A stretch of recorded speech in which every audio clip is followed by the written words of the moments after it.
Sa isang liblib na baryo, matagal nang namamayani ang sagupaan ng mga antingero at aswang. Tuwing sumasapit ang kabilugan ng buwan, walang patid ang ginagawang pagtugis ng mga antingero sa mga mapaminsalang anak ng kadiliman.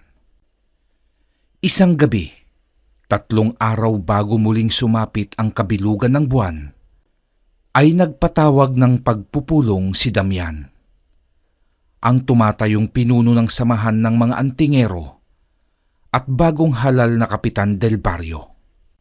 "Ano ang layunin ng pagpupulong na ito, kapitan?" Pagtatanong ni Ramon, ang matalik na kaibigan ni Damian. "Makinig kayong mabuti mga kasama. Ipinatawag ko kayo upang ipaalam sa inyo ang isang plano."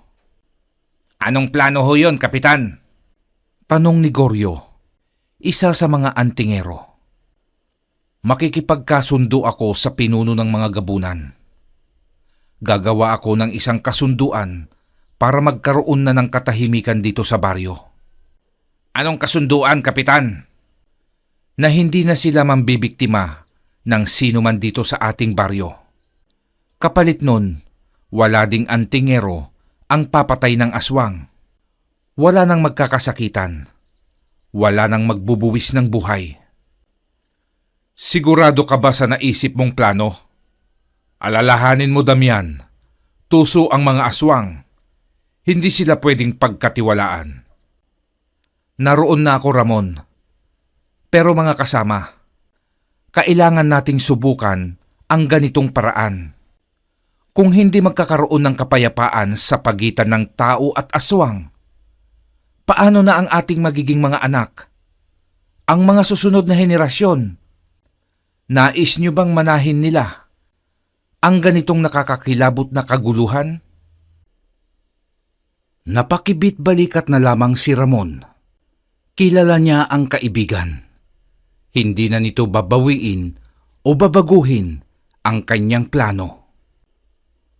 2 araw bago sumapit ang pagbilog ng buwan, sa pusod ng kagubatan ay isang grupo ng mga kalalakihan ang may dala ng sulo at sa harap nila ay isang pangkat ng mga aswang. "Kung nais niyong mabuhay sa katahimikan, ay ito na ang huling paraan, Lakur. Ang aking mga kasamahan ay handang lumaban, ngunit nais naming tapusin ito sa paraang hindi na kailangang may mamatay. Kaya napagkasunduan namin, ilahad sa inyo ang kapayapaan." Wika ni Damian kay Lakur, ang pinunong gabunan. "Nauunawaan namin. Kami rin ay sawa na sa pagdanak ng dugo." Agarang tugon naman ng pinunong aswang. Payapang natapos ang pag-uusap ng magkabilang panig ng gabing iyon, at sa muling pagbilog ng buwan ay wala ng gulo ang naganap. Makalipas ang 30 taon, ang kasunduan ay patuloy pa ring umiiral sa baryo.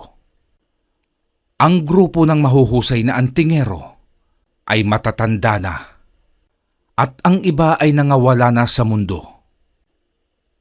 Isang araw, sa isang masukal na bahagi ng kagubatan, isang pangkat ng kabataang gabunan ang nakatipon sa ilalim ng isang puno. Sa gitna nila, nakatayo ang isang matangkad at matipunong si Satur, ang anak ng matandang pinunong si Lakur na siyang lumagda sa kasunduan. "Isang kamangmangan ang kasunduang ito. Ano ang maidudulot nito sa atin, kundi kahinaan? Tayo ang mga gabunan, mga nilalang ng gabi. At ngayoy, parang aso tayong sumusunod sa utos ng tao." "Tama ka, Satur. Tayong mga isinilang matapos ang kasunduan ay hindi na naranasan ang digmaan. Hindi na rin natin naranasang makatikim ng tao na siyang pinaka-espesyal sa ating lahi. Wika naman ni Tibok. Kaya nga dapat nating subukan. Dapat ay mabaliwala ang kasunduan. Sa tuwing naaamoy ko ang halimuyak ng sariwang dugo ng tao, ay kakaibang pananabik ang aking nararamdaman. Tanging ang kanilang dugo at laman ang papawi sa ating pananabik. Muling wika ni Satur. Kung lalabagin natin ang kasunduan, hindi lang ikaw ang magdurusa, Satur. Muling mabubuhay ang lumang alitan. Kapag nalaman ito ng ating pinuno, itatakwil niya tayo at ipapapatay sa pinunong antingero na lumagda din sa kasunduan. Wika naman ni Luman. Hindi mangyayari ang sinasabi mong itatakwil tayo, Luman. Paano niya tayo itatakwil kung lalabas na ang mga tao ang naunang lumabag sa kasunduan? Wika ni Satur na sinabayan niya ng misteryosong ngiti. Nagkatinginan ang iba pang kabataang gabunan. Sa ilalim ng dilim ng kagubatan, isang lihim na desisyon ang nabuo. Sa baryo, sa isang maliit na kubo, sa gilid ng palayan, ay nakaupo sa labas si Daniel, ang nag-iisang anak ni Damian. Hindi ka pa ba matutulog, anak? Pagtatanong ni Damian sa anak. Tay, may tanong lang ako. Ang mga gabunan ba tunay na tumutupad sa kasunduan? Tumahimik si Damian. Tinignan niya ang madilim na kagubatan sa malayo. Sa loob ng 30 taon, mula nang lagdaan namin ni Lakor ang kasunduan, ay wala pa namang paglabag ang nangyari. Pero hindi ko pa rin inaalis ang posibilidad na maaaring may magtraidor. Hindi lamang sa parte ng mga aswang, kundi maging sa panig nating mga tao. Ibig sabihin, tay, hindi lubos na mapanghahawakan ang nilagdaang kasunduan. Napatingin si Damian sa anak, at sa unang pagkakataon, nakita ni Daniel ang kakaibang lungkot sa mata ng ama. Kapag may lumabag, anak, ibig sabihin, panahon na ulit para sa labanan. Natahimik si Daniel sa kasagutan ng ama. Samantala, wala silang kaalam-alam na sa mga sandaling iyon, may nagbabanta ng panganib. 3 araw matapos ang lihim na pagpupulong ng mga kabataang gabunan, isang pangyayari ang yayanig sa baryo. Sa isang kubo, himbing nang natutulog ang pamilya sa monte. Wala silang kaalam-alam na hindi na sila sisikatan ng araw. Tahimik na noon ang paligid at tanging huni ng kuliglig ang siyang naririnig. Hanggang sa bumukas ang maliit na siwang sa dingding. Sariwang dugo ng tao. Ngayong gabi, muling dadanak ito. Wika ni Satur habang nakasilip sa siwang at may kakaibang ngiti sa labi. Dahan-dahang pumasok si Satur sa loob ng bahay. Kasunod niya si Tibok na halatang nagdadalawang isip. Satur, wag na nating ituloy ito. Alam mong mahigpit itong ipinagbabawal. Kung naduduwag ka, lumayas ka. Pero ako, ngayong gabi, babasagin ko ang kasinungalingan ng kapayapaang ito. Nakatalungko sa sahig si Tibok. Nag-aalangan. Samantalang si Satur ay dahang-dahang lumapit kay Mang Berto. Itinaas ni Satur ang kanyang kamay at sa isang iglap, bumuka ang kanyang mga daliri. Lumabas ang mga kuko at matutulis na pangil. Biglang nagising si Mang Berto at ganun na lamang ang pagkagulat nito. "Ay, Diyos ko! Hindi! Wala nang nagawa si Mang Berto at sa isang igik, kinagat siya ni Satur sa leeg, sabay piglas ng laman at pumulandit ang dugo sa banig. Sumunod na nagising si Aling Flora.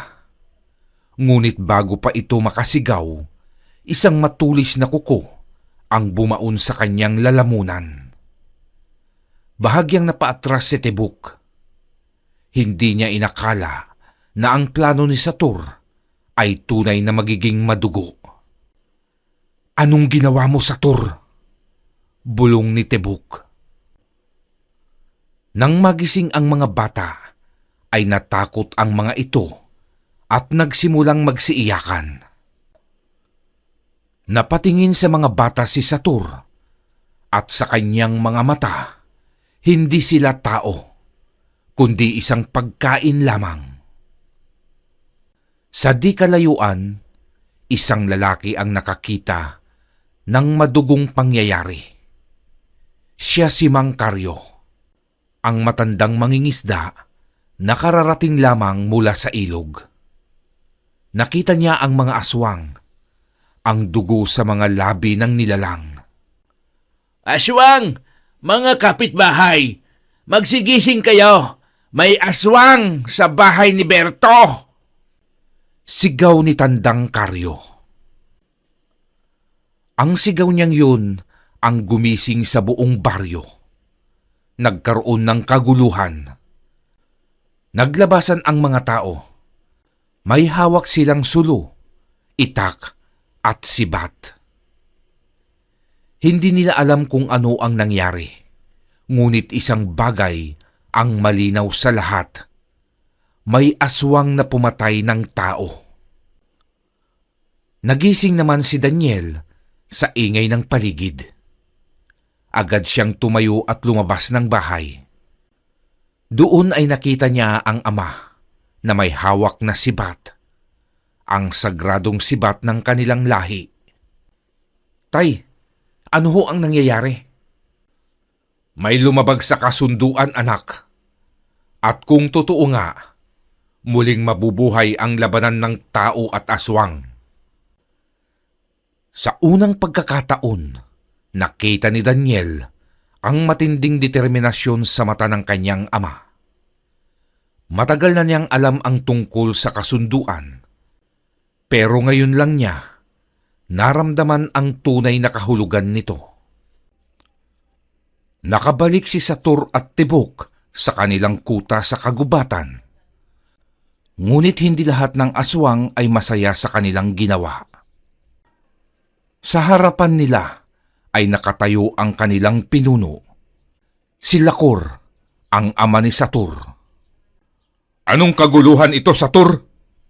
pagtatanong ni Lakor sa anak. Dumadagundong ang kanyang tinig. Napatungo si Tibok habang si Satur ay nananatiling matigas ang tindig. "Ama, bakit ba natin kinakatakutan ang mga tao? Dapat lang na sila ang ating pagkain." Hinakbang ni Lakor ang kanyang paa at sa isang iglap, tinamaan si Satur ng malakas na sampal at nabuwal ito sa lupa. "Wala kang dala kung hindi ka pahamakan. Ikaw ang sumira sa kasunduan." "Nagkakamali ka, ama. Ang tao ang sumira sa kasunduan. Hinarang kami at inatake. Katunayan, isa sa kalahi natin ang nasawi." Nagbulungan ang mga aswang sa paligid. "Tibok, Ilabas mo ang katibayan na may pinaslang na aswang ang mga tao. Tumango si Tibuk. Tumayo ito at nagtungo sa masukal na lugar. Mula doon ay inilabas nito ang isang aswang na wala ng buhay at tadtad ng saksak sa katawan. Ito ang katibayan, Ama. Ang kanyang katawan ay tadtad ng saksak ng itak. Hindi nakaimik si Lakur. Hindi siya makapaniwalang lumabag ang tao sa kasunduan. Samantala, sa pagkamatay ng pamilya sa monte, lumaganap muli ang takot sa buong baryo. Alam ng lahat ang ibig sabihin ng krimen. May sumira sa kasunduan at sa ilalim ng buwan, isang lumang sumpa ang muling magigising. Umaga na, ngunit ang hapdi ng pangyayari ay hindi pa rin nawawala. Ang bahay ng pamilya sa monte ay sinunog ng mga taga-baryo. Hindi para takasan ang pagtatraidor ng mga aswang, kundi upang hindi na muling pamugaran ng dilim. Ang bangkay ni Mang Berto at Aling Flora ay inilagay sa kabaong, habang ang mga tao ay nakatayo sa paligid, tahimik at puno ng galit. Hindi tayo maaaring manahimik, Damian. Hindi yan ang nilalaman ng kasunduan. Kailangan nating ipaglaban ang ating baryo. Wika ni Mang Karyo. Tama. Kailangan nating bumawi, Damian. Segunda naman ni Mang Goryo. Akala ko ba'y may kasunduan na? Di ba't sinabi nilang hindi na sila papatay ng tao? Umiiyak na wika ni Aling Nida habang hawak ang kamay ng anak. Hindi natin ito palalampasin. Sinira nila ang kasunduan para sa kapayapaan. Kailangan nilang panagutan ang ginawa nilang pagtatraidor.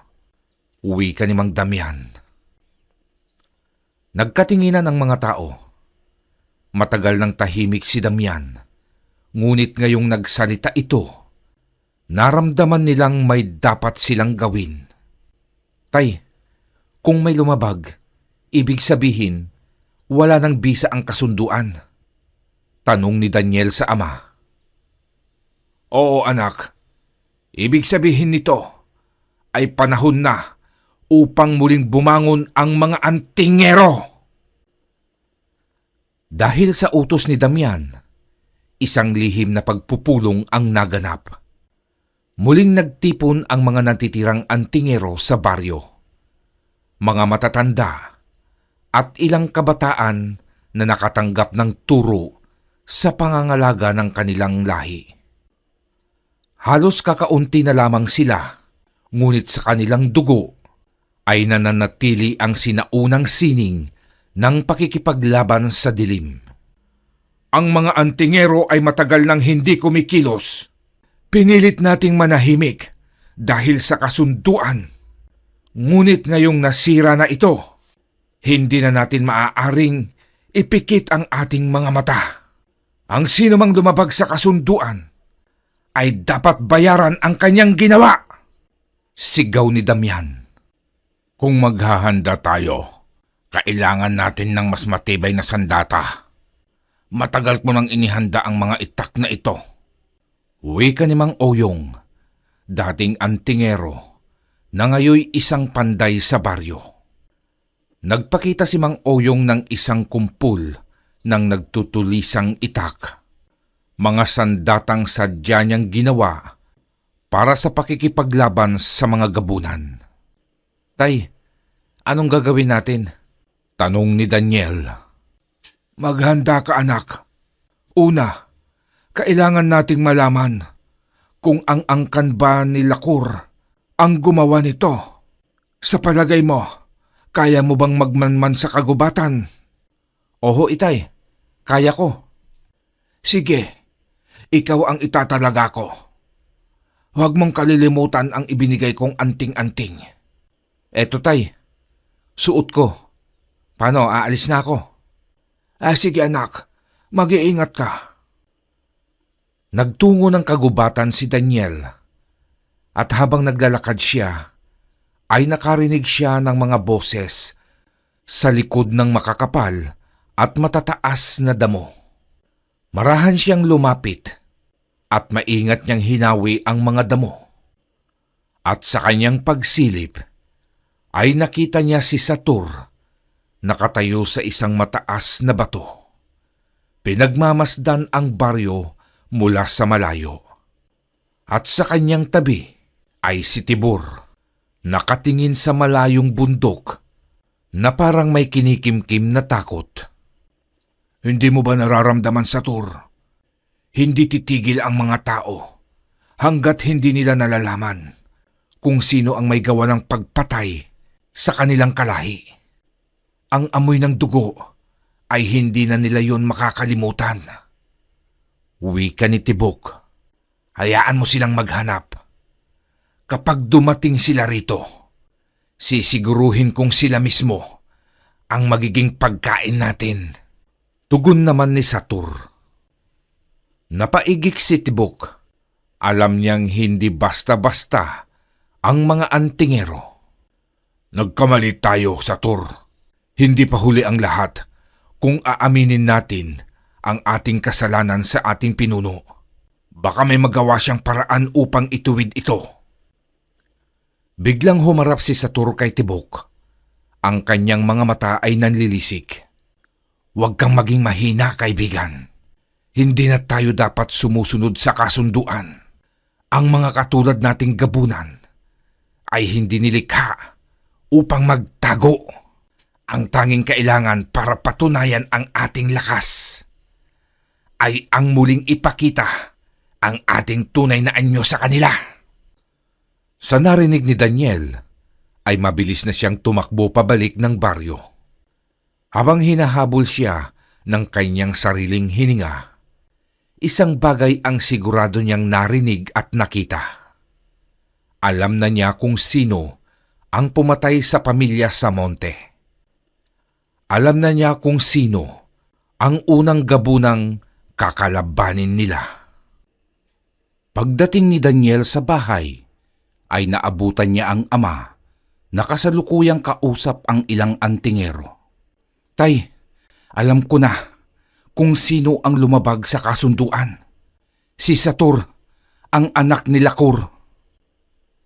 Natahimik ang lahat ng antingero. Ang mundo ay tila tumigil saglit bago lumabas ang tinig ni Damian. Kung ganon, wala na tayong ibang pagpipilian. Wika ni Damian.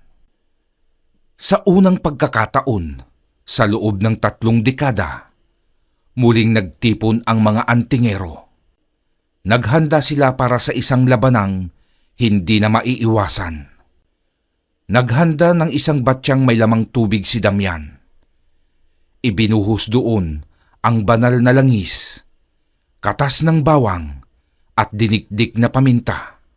At isa-isa niyang isinawsaw ang mga itak, sibat at palasurito habang binibigkas ang sinaunang orasyon.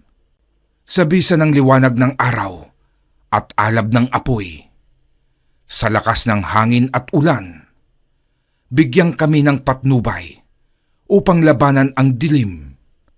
Huwag hayaang bumalot ang takot sa aming mga puso at bigyan kami ng tapang upang ipagtanggol ang aming baryo. Sambit ni Damian. Matapos ang pag-uurasyon ni Damian, ay isa-isa nang nagsilapit ang mga antingero upang kunin ang kanilang sandata. Si Daniel, bagamat bata pa, ay may matibay na determinasyon sa kanyang mukha. Tay, hindi tayo dapat magpadalos-dalos, pero hindi rin tayo maaaring maghintay. Alam nating hindi natitigil ang mga gabunan ngayong natikman nilang muli ang dugo ng tao. Wika ni Daniel sa ama. Tumango si Damian. Alam niyang tama ang kanyang anak.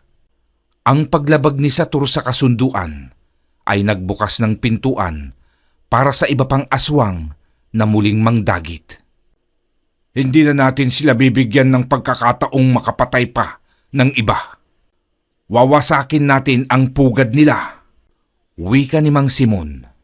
Nagtinginan ang mga antingero at muli nilang naalala ang huling digmaan na kanilang hinarap bago ang gabing mangyari ang kasunduan upang mapanatili ang kapayapaan. Ngunit ngayong ang kasunduan ay wala ng saysay. Wala na ring dahilan para manatili silang tahimik. Samantala sa loob ng masukal na kagubatan, nagtipon ang mga gabunan. Ang kanilang pinunong si Lakur ay nakatayo sa gitna at sa kanyang tabi ay si Satur. Nakataas ang noo at walang bakas ng pagsisisi sa kanyang mga mata. Ang pagsira ng tao sa kasunduan ay isang kalapastanganan. Matagal tayong nagtiis upang ipakita sa mga tao na kahit tayo'y mga aswang, ay may isang salita tayo. Pero ngayong binaliwala nila ang kasunduan ng kapayapaan, ay muling dadanak ang dugo sa kalupaan. Galit na wika ni Lakur. Tama si Ama. Tayo'y mga gabunan. Ang pinakamalakas na uri ng aswang. Hindi tayo ginawa upang magtago at yumuko sa mga taong ang tanging silbi ay mga pagkain lamang. Oras na upang bawiin natin ang ating pwesto sa mundong ito. Sigaw naman ni Satur at sinundan iyon ng malakas na sigawan ng iba pang aswang. Nakatitig lamang si Tibok sa kaibigan. Napapailing ito sa kasinungalingan ni Satur. At ano ang mangyayari ngayon, Satur? Sa ginawa mo, lahat tayo ay mapapahamak. Tiyak ko, paparating na ang mga antingero at papaslangin nila tayo. Bulong ni Tibok kay Satur. Hayaan mo silang sumugod. Hindi natin sila uurungan. Magpapakita tayo ng tunay na lakas ng gabunan. Matapang na tugon ni Satur sa kaibigan. Nang biglang lumapag ang isang uwak na may mapupulang mga mata sa isang sanga ng puno, nagbibigay ito ng babala. Napaparating na ang mga antingero. Sa katahimikan ng kagubatan, gumagalaw ng dahan-dahan ang mga antingero sa pangunguna ni Damian. Palihim nilang pinalibutan ang pugad ng mga gabunan. Ang bawat isa ay may hawak na sandatang inihanda laban sa dilim. Magdahan-dahan tayo. Antayin niyo ang aking hudyat. Bulong ni Damian sa mga kasamahang antingero. Ngunit bago pa sila makaposisyon ng maayos, ay isang gabunan ang mabilis na gumalaw mula sa kadiliman. Lumundag ito mula sa isang sanga at sumunggab kay Mang Oyong. Walang hiya! Nahuli tayo! Sigaw ni Mang Oyong habang nilalabanan ang gabunan. Gumulong sa lupa si Mang Oyong habang sinusubukang pigilan ang matutulis na kuko ng gabunang dumagit sa kanya. Ngunit bago pa ito makapanakit, ay mabilis na itong sinibat ni Mang Simeon. Tayo na! Sigaw niya. At sa isang iglap, lumabas mula sa kanilang pinagtataguan ang mga antingero. Isang palaso ang lumipad sa ere at tumama sa balikat ng isang gabunan. Dahilan upang ito ay bumagsak at mapasigaw sa sobrang sakit. Sa kabilang panig, si Daniel ay mabilis nang umaatake. Tinaga ang isang gabunan na sumalakay sa kanila. Ngayong wala na ang kasunduang sinusunod, ay uubusin namin kayo! Galit na wika ni Daniel habang iniiwasan ang atake ng aswang. Mula sa isang mataas na punong kahoy, ay tumatawang pinapanood ni Satur ang kaguluhan. Maya-maya lang ay lumundag ito mula sa kanyang pwesto at sa isang iglap, nasapok niya si Mang Simon na agad ikinabagsak nito sa lupa. Nagkatitigan si Satur at Damian. Hoy matanda, iniisip mo bang kaya nyo kaming tapusin? Nakalimutan mo na ba kung bakit kayo umatras noon? Nakangising wika ni Satur. Hindi mo ako kilala, bata. Pero ikaw, kilala kita. Ikaw ang nagtraidor sa sarili mong lahi. Wika naman ni Damian.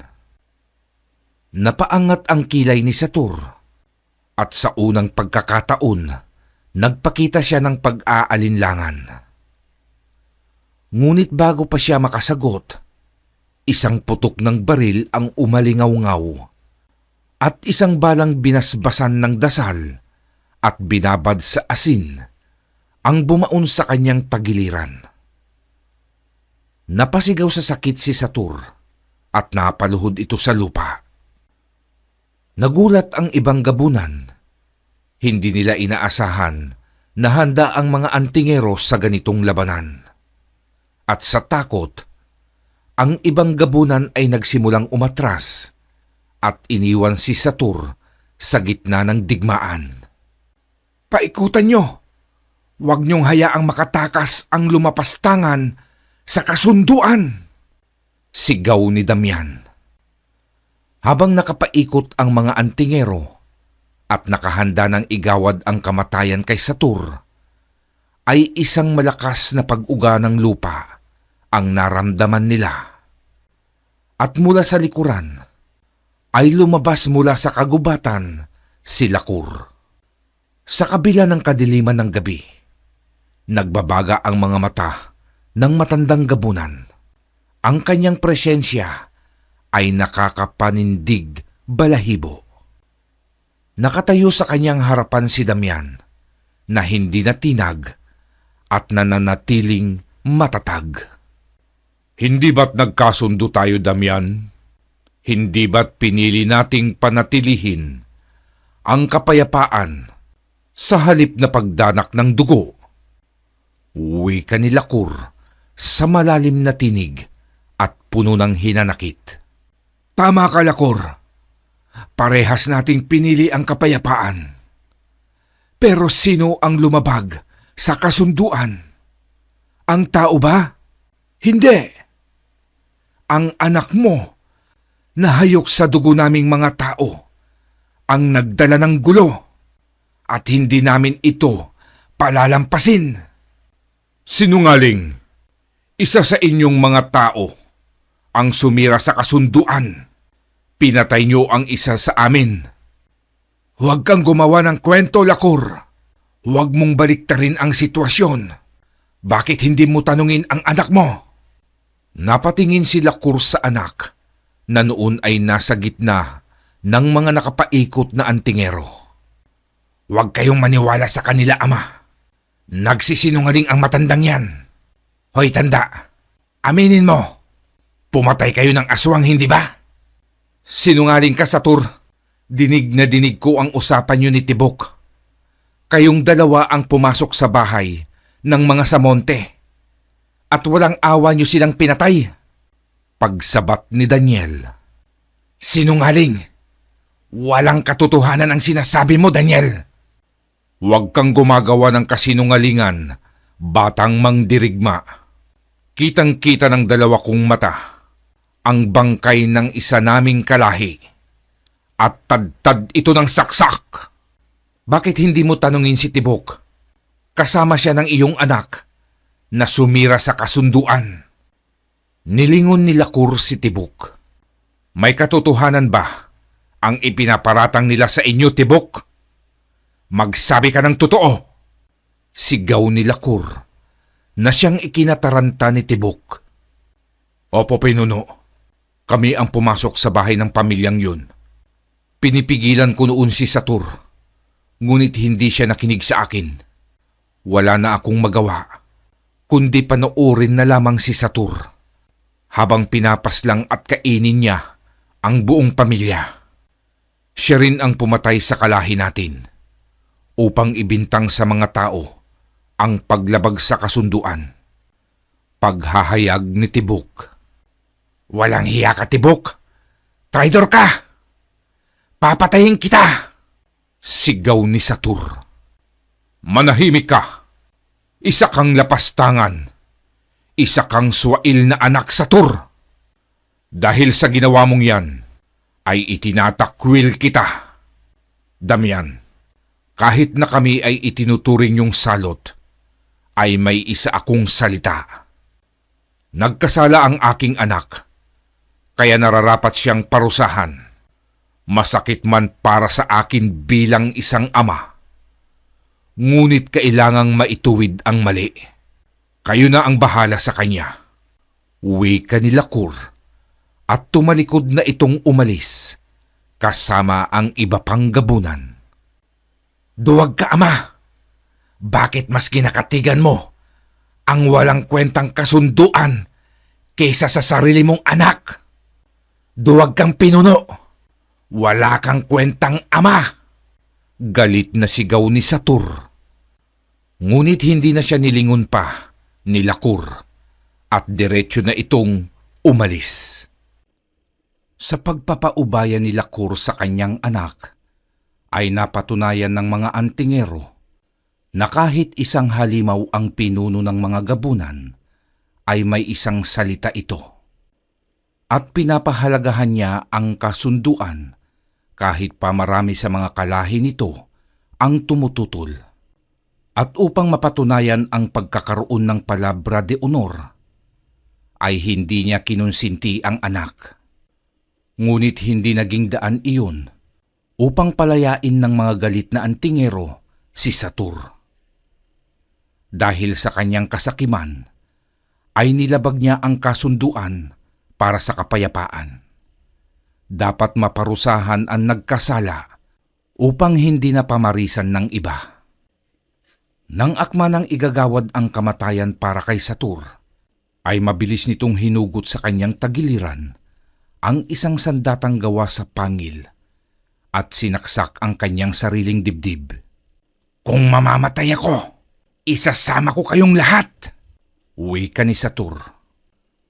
Sa sandaling bumagsak ang katawan ni Satur sa lupa, ay isang nakakapangilabot na ingay ang bumalot sa buong kagubatan.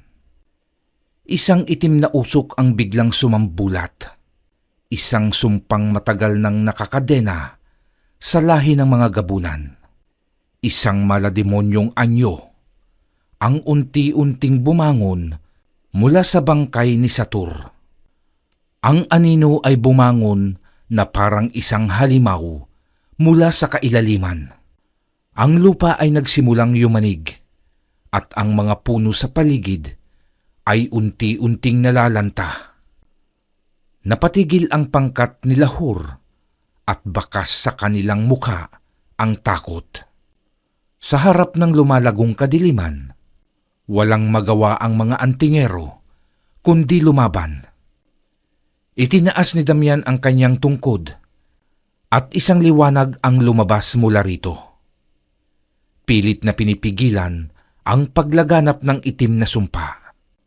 Tayo na lang ang natitira. Kung susuko tayo ngayon, ano pa ang matitira sa ating baryo? Ibuhos natin ang ating lakas. Gamitin ang mga kapangyarihang ipinagkaloob sa atin para sa kapayapaan ng ating sumisibol na henerasyon. Sigaw ni Damian. Isang sigaw ng digmaan ang bumulwak mula sa mga antingero. Ang kanilang mga armas ay nagliliwanag sa basbas ng orasyon. Sa kabila ng takot, sila ay sumugod at handa nang tapusin ang kasamaan ni Satur. Sa kanilang harapan, ang anino ng isang halimaw na isinilang mula sa isang sakim na aswang ay bumukas ang kanyang mga mata. Nagliliyab ito sa apoy ng kasamaan. Sa gitna ng kagubatan, nagbabadya ang isang trahedya na hindi pa nasaksihan ng kahit sinong antingero. Sa pag-usbong ng itim na anino mula sa bangkay ni Satur, isang matandang sumpa ang muling nabuhay, isang nilalang na mas malupit kaysa sa sinumang gabunan. Isang halimaw na walang kinikilala kundi kamatayan. Ang katawan nito ay hindi tulad sa isang normal na gabunan. Hindi ito laman at buto, kundi isang bagay na mas madilim pa sa pinakamadilim na gabi. Ang balat nito ay tila usok na bumabalot sa isang hindi maipaliwanag na anyo. Ang lupa sa ilalim nito ay unti-unting natutuyo. Ang mga puno ay nalalanta sa bawat hakbang nito. Hindi. Imposible ito. Wika ni Damian. Itay, ano yan? Tanong ni Daniel. Isang demonyo. Tugon ni Damian sa pabulong na boses. Wala na tayong magagawa pa, kundi labanan ito. Kapag hinayaan nating lumaganap ang halimaw na yan, hindi lang tayo ang mamamatay, pati ang buong bayan. Sigaw ni Damian. Sabay itinaas nito ang kanyang baston at sa isang iglap, nagliwanag ito ng bughaw na liwanag. Naghanda na rin sina Daniel, Mang Simon, Mang Oyong at iba pang antingero. Handang ipaglaban ang natitira pang pag-asa. Sa isang iglap, biglang lumundag ang halimaw papunta kay Daniel. Sa bilis ng galaw ng halimaw, ay halos hindi masundan ng mata ang pagkilos nito. Pero bago pa ito makalapit kay Daniel, isang bala ang lumipad sa ere. Direktang tumama ang bala sa balikat ng halimaw. Ngunit sa halip na masaktan, ay lumusot lang ang bala sa malausok nitong katawan. Walang epekto. Anong klaseng halimaw ito? Wika ni Mang Simon. Hindi uubra ang ordinaryong sandata. Gamitin niyo ang liwanag ng anting-anting niyo. Sigaw naman ni Damian. Biglang sumugod si Daniel. Hawak ang kanyang itak na kinaligan ng dasal. Sa bawat hakbang ni Daniel, nagliliwanag ang kanyang sandata. At sa isang malakas na hampas, tumama ang itak sa katawan ng halimaw. At sa wakas, napunit ang usok na bumabalot dito. Napasigaw ang nilalang. Hindi nito inaasahang may makakasugat sa kanya. Tay, ngayon na! Sigaw ni Daniel. Si Mang Damian at lahat ng antingero ay sabay-sabay na pinakawalan ang liwanag sa kanilang mga tangang mutya at pinatama sa dambuhalang halimaw. Ngunit mabilis iyong sinalag ng itim na enerhiya ng halimaw. Sa pagsalubong ng pinagsama-samang enerhiya ng mga mutya ng antingero at ang puwersa ng itim na enerhiya ng halimaw, ay isang malakas na pagsabog ang nangyari. Nagtalsikan ang mga antingero habang ang halimaw ay napaluhod sa lupa. Sugatan ang mga antingero sa lakas ng pagsabog. Ngunit pinilit nilang bumangon at muling sumugod. Pero ang halimaw ay mas naging mabagsik. Sumigaw ito ng sobrang lakas. At lumikha ito ng malakas na hangin, tila ipo-ipong umiikot sa kanyang katawan. Nagawa nitong mahigop ang mga antingero. Ngunit si Damian ay nanatiling nakatayo. Gamit ang kanyang mahiwagang tungkod, ay nagagawa niyang hatiin ang hangin. Samantala, sa kuta ng mga gabunan, ay nakatanaw si Lakur sa lugar kung saan nagaganap ang matinding labanan. Tila malalim ang iniisip ng pinunong gabunan.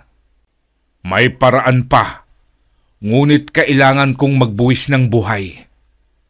Kailangang maituwid ang pagkakamali. Wika ni Lakur. Anong ibig mong sabihin, pinuno? Pagtatanong ni Tibok. Wala nang ibang paraan. Ipangako mo, Tibok, na pamumunuan mo ang ating angkan at dalhin sila sa kapayapaan. Matapos masabi yon ni Lakur, ay mabilis na siyang nagtungo sa lugar ng labanan. Habang siya'y tumatakbo palapit, ay isa-isa niyang inaalis ang kanyang mga pananggalang. Mula sa kanyang katawan, isang pulang liwanag ang dahang-dahang bumabalot, isang kapangyarihang matagal nang naipon sa kanyang dugo. Inabutan ni Lakur ang paghihirap ng ibang antingero habang lumulutang sa ere at iniikot ng malakas na hangin. Bakit ka nagbalik, Lakur? Tanong ni Damian. Bumalik ako upang tapusin ang sumpang pinakawalan ng aking anak. Sa oras na mahigop ko ang itim na sumpa, Damian, ay wasakin mo ako sa pamamagitan ng iyong liwanag. At ipangako mong muling ipagpatuloy ang kapayapaan sa pagitan ng tao at aswang. Bago pa makasagot si Damian, ay biglang nagliyab ng pulang apoy ang katawan ni Lakur. Isang tanda ng sakripisyong hindi na maaaring bawiin. Sa bawat segundo, unti-unting hinihigop ng kanyang katawan ang sumpang bumabalot sa halimaw. Napasigaw ang halimaw, ngunit wala ng paraan upang ito ay makatakas. Pumasok sa katawan ni Lakur ang itim na sumpa ng kanilang lahi.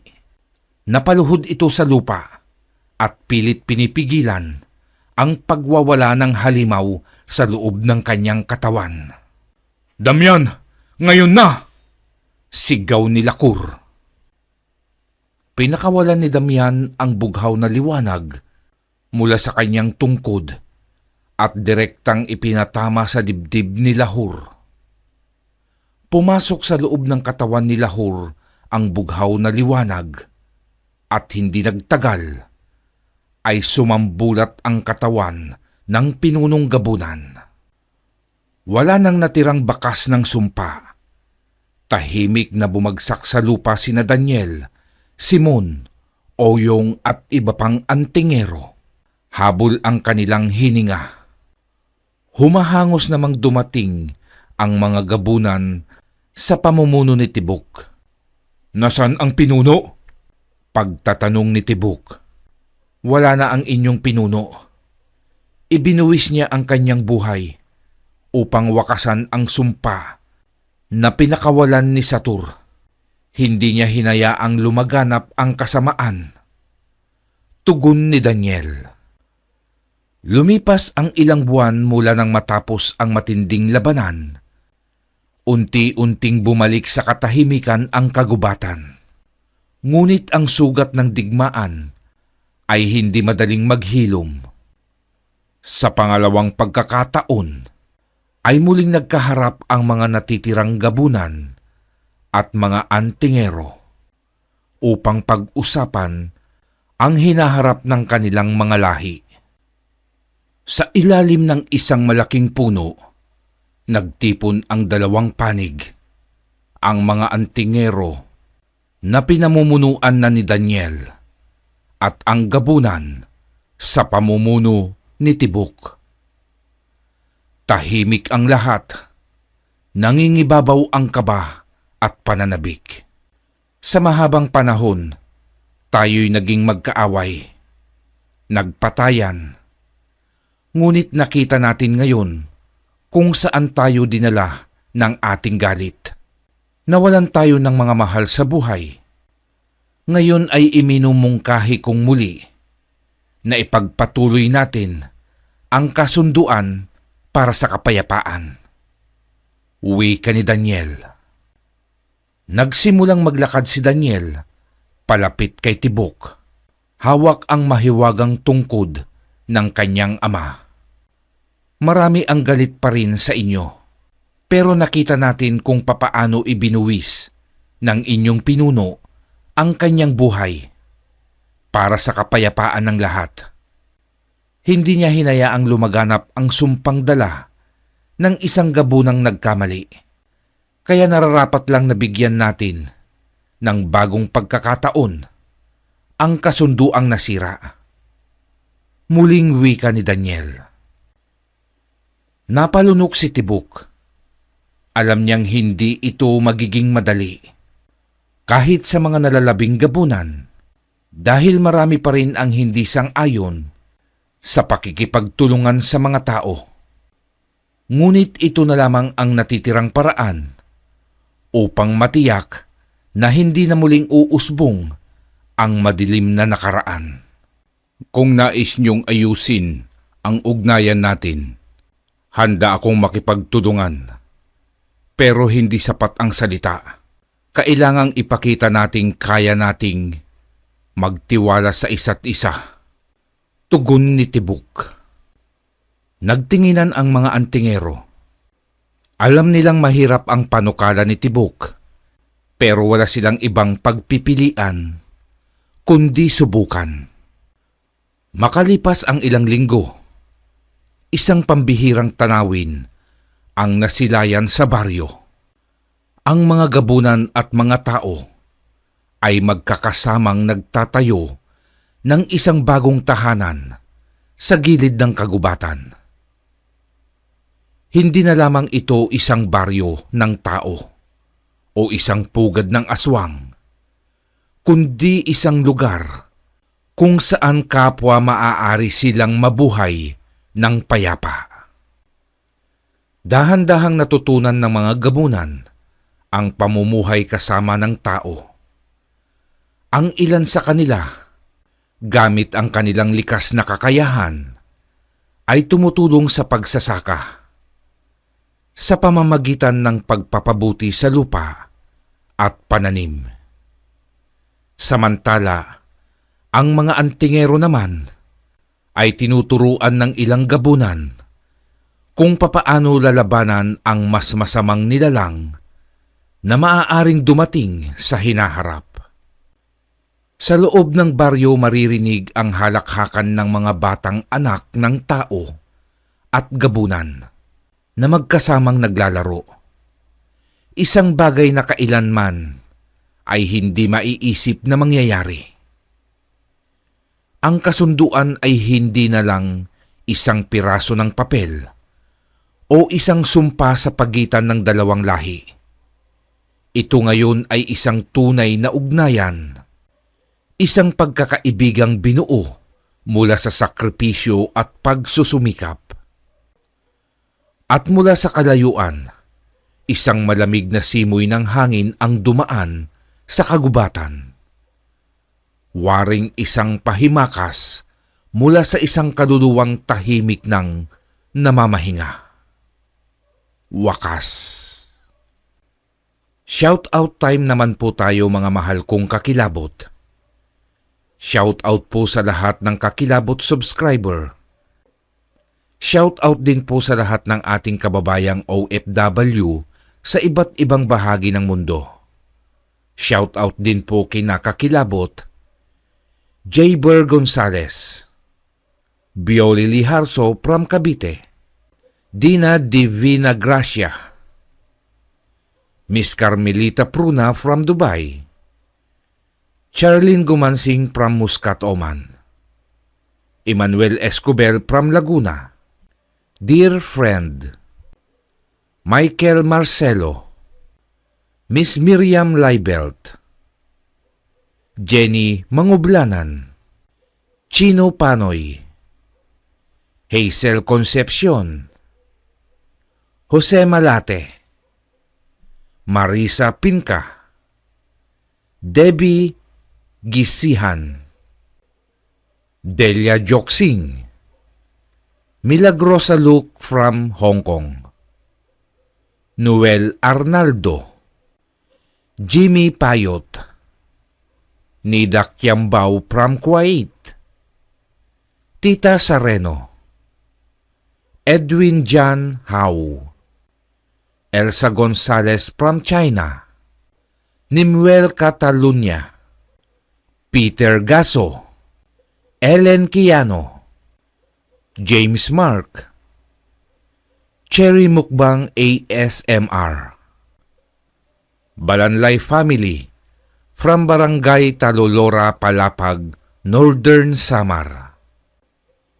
Ondiano TV, Asili Gumban, CJMJ, and Romel Soringa. Marami pong salamat sa pakikinig, mga mahal na kakilabot. God bless po sa lahat.